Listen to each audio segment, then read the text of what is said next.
अस्सलाम वालेकुम दोस्तों, मैं हूं सईद उमर फारूक अपने चैनल उमर स्पीक्स की एक और एपिसोड के साथ आपकी खिदमत में हाजिर हूं। दोस्तों आज के एपिसोड भी हज स्पेशल एपिसोड है और हज 2026 के बारे में ज़रा कुछ बात करेंगे, क्योंकि बहुत सारे क्वेश्चंस आ रहे थे कि जो हज के दिन होते हैं, यानी कि 5 से 6 दिन होते हैं तकरीबन, तो उसकी इंतज़ामात किस तरह के होंगे, क्या क्या फैसिलिटीज़ मिलेंगी और हमें किस तरह से तैयारी रख के जानी है। क्योंकि जो बाकी हज के यानी कि टोटल जो दिन होते हैं वो तो पाकिस्तानी हुकूमत उसको मैनेज करेगी या इंडियन हुकूमत उसको गवर्नमेंट उसको मैनेज करेगी। बट ये जो हज के स्पेशल जो डेज़ होते हैं जिनमें आपने हज अदा करना होता है, तमाम मनासिक के हज अदा करने होते हैं, वो टोटल सऊदी हुकूमत की तरफ से होती हैं। उसमें किसी भी और गवर्नमेंट का कोई रोल, कोई इनपुट नहीं होता है। तो उसमें क्या फैसिलिटीज़ होंगी, आपने अपने आपको किस तरह से प्रिपेयर करना है, इस बारे में बहुत डिटेल में बात करेंगे। बट वीडियो स्टार्ट करें से पहले आपसे सिर्फ इतनी सी रिक्वेस्ट है कि अगर आप हज और उम्रा से रिलेटेड लेटेस्ट इन्फॉर्मेशन से वाकिफ रहना चाहते हैं तो नीचे दिए सब्सक्राइब के बटन पे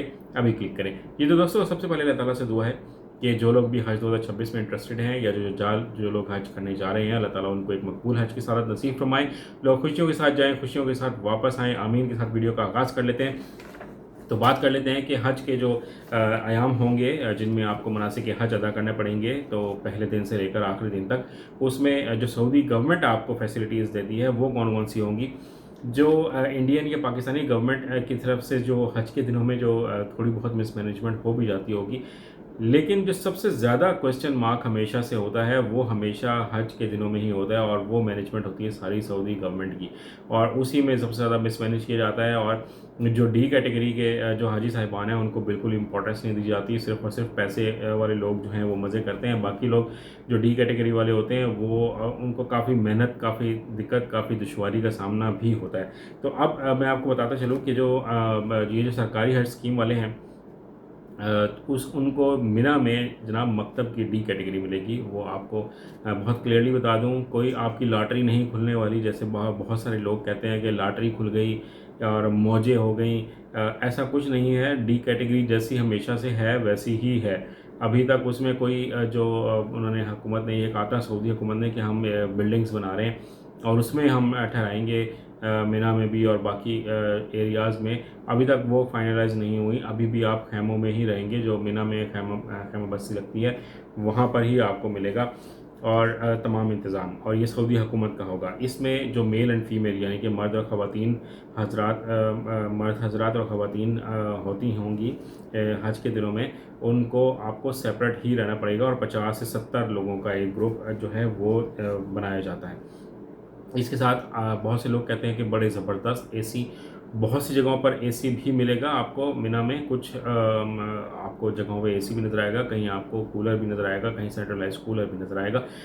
सऊदी हुकूमत ने पिछले 2-3 सालों से यही कहा है कि हम तमाम जगहों पर एसी, सेंट्रलाइज्ड एसी कर देंगे, लेकिन बहुत सारी जगहों पर एसी काम नहीं कर रहा होता। और ये पिछले साल भी वीडियोस लोगों ने बना के भेजी, तो कि जो लोग कुछ स्पेसिफिक एरियाज़ में तो जाकर एसी काम कर रहा होता है और बाकी जगहों पर जाकर एसी काम नहीं कर रहा होता, वहाँ पे कूलिंग ही नहीं पहुँचती। और स्पेशली अगर डबल या ट्रिपल स्टोरी बेड मिल जाते हैं ना कई जगहों पर, ऐसी भी सिचुएशन है वहाँ पर, तो वहाँ पर जो टॉप वाला होता है उसको तो हवा लग रही होती है। जो दरमियान में जो फर्स्ट फ्लोर पे या सेकंड फ्लोर पे जो लोग होते हैं बेड में, उनको बिल्कुल हवा नहीं लग रही होती और सोफ़ा कम बेड भी मिल जाते हैं। तो ये समटाइम्स तो 1.5 फुट का, 1-1 फुट का, 1.5 फुट का मैट्रेस भी मिलता है।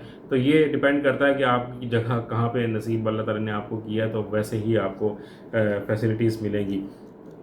इसके तकरीबन आपके ये तकरीबन 5 दिन होते हैं, ये मैं आपको बताता चलूँ। और फिर जो वॉशरूम की फैसिलिटी होती है वो थोड़ी अक्सर आपके जो ख़ैमे होते हैं उनसे दूर होती है और कंबाइंड होती है। यार ये कितनी वैसे ज़्यादती है। सऊदी गवर्नमेंट से मैं रिक्वेस्ट करूँगा कि हाजी साहिबान के लिए, मेल और फीमेल दोनों के लिए सेपरेट वॉशरूम होने चाहिए और बड़े साफ़ सुथरे होने चाहिए। लोग हर साल वीडियोज़ बना के भेजते हैं कि इतने गंदे वॉशरूम हैं और स्मेल आ रही है।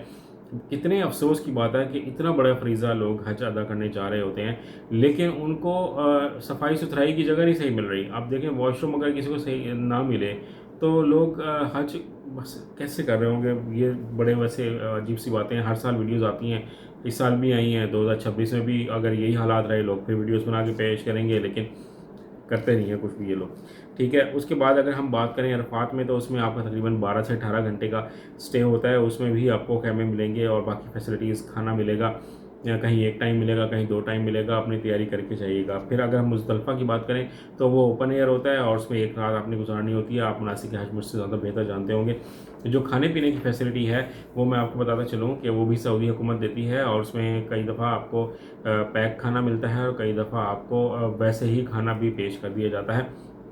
ज़्यादातर आपको पैकेट में खाना मिलेगा। हज के जो ये जो अयाम होंगे उसमें आपको पानी भी मिलेगा जिसमें आब ज़मज़म होगा, लेकिन आप अपनी तैयारी करके जाइएगा। चटाई आपके पास हो, जो अगर हुकूमत देती है हर साल की तरह अगर वो दें तो आपके पास चटाई होनी चाहिए, कहीं अगर आपको ज़रूरत हो तो आप वो बिछा सकें। इसके साथ-साथ आपके पास ड्राई फ्रूट्स या निम्को या इस तरह की जो चीज़ें हैं वो अपने साथ ज़रूर रखिएगा। पानी की बॉटल्स आपके पास ज़रूर होनी चाहिए कि जब भी ज़रूरत हो आप उसको रीफ़िल कर सकें। और वहाँ पे गंद ना फैलाइएगा, बहुत से लोग वहाँ पर गंद फैला देते हैं, इधर-उधर चीज़ें फेंक देते हैं। तो हम अच्छा काम करने जा रहे हैं, आप हज हज अदा करने जा रहे हैं, तो उसके लिए इस तरह की सफाई-सुथराई का ख़्याल बहुत ज़्यादा रखना चाहिए। खाने से मुतालिक मैं बहुत डिटेल में वीडियो बनाने वाला हूँ, वो भी मैं आपको ज़रूर बताऊँगा कि हज के अयाम में आपको क्या खाना मिलेगा। आज की वीडियो में इतना ही था। चैनल पर अगर नए हैं तो चैनल को सब्सक्राइब कर लीजिएगा। हज पे जाएँ तो मुझे अपनी दुआ में याद रखिएगा। अपना अपने घर वालों का बहुत ज़्यादा ख्याल रखिएगा। अल्लाह हाफ़िज़।